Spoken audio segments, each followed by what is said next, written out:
everyone, I'm Nick. I'm Grace, and this is our Blues Weekend in Slow. This is class 1, which is our first class of the ballrooming day. We call them Grace.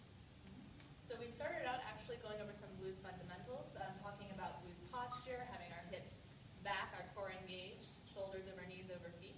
So we talked about one way to get into this, which is starting straight, letting your knees soften, finding your hips, engage your core, and sending your hips back. Done.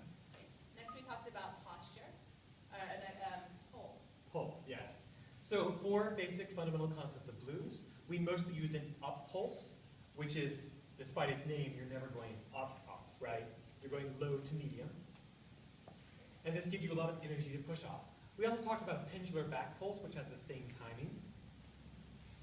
Both of these pulses give us a lot of power for ballroom and style movement. And we think ballrooming requires power. We also talked about grounding, so using the floor to power our steps. So we're really pushing through the floor.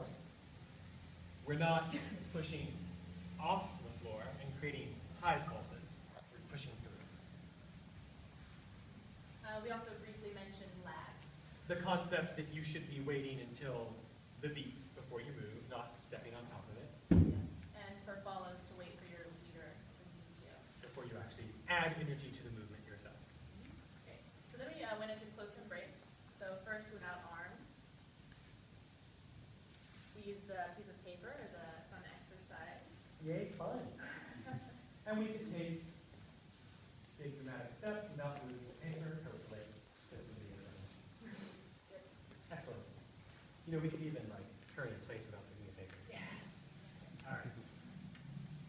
And once we were done with that, we added the arms back in. We talked about the arm being relaxed, probably resting somewhere on the follow's lower back. The follow's arm being relaxed over the lead's arm. Same side. No squeezing for anybody. We talked about just gently taking hands. And it's important that this is gentle to start with because we use it later. If we're going to leave close embrace, then the lead is going to keep this connection in the same place in space and step back. If I'm going to suggest an entry into close embrace, and the lead always suggests and the follower chooses to accept or decline, then again I'm going to keep this in the same place in space and step in. And then the follow will either accept, or if we're here in between space, I can always take a step back. Yep. Find that hand. We briefly discussed if the follower is demanding a close embrace and the lead doesn't want it, that the lead can shift out as far as need be. And final thing, pivots. We talked about pushing from the inside feet to make the pivot happen quickly and with power. And then the follow also adding energy to make this work. And we'll use this later.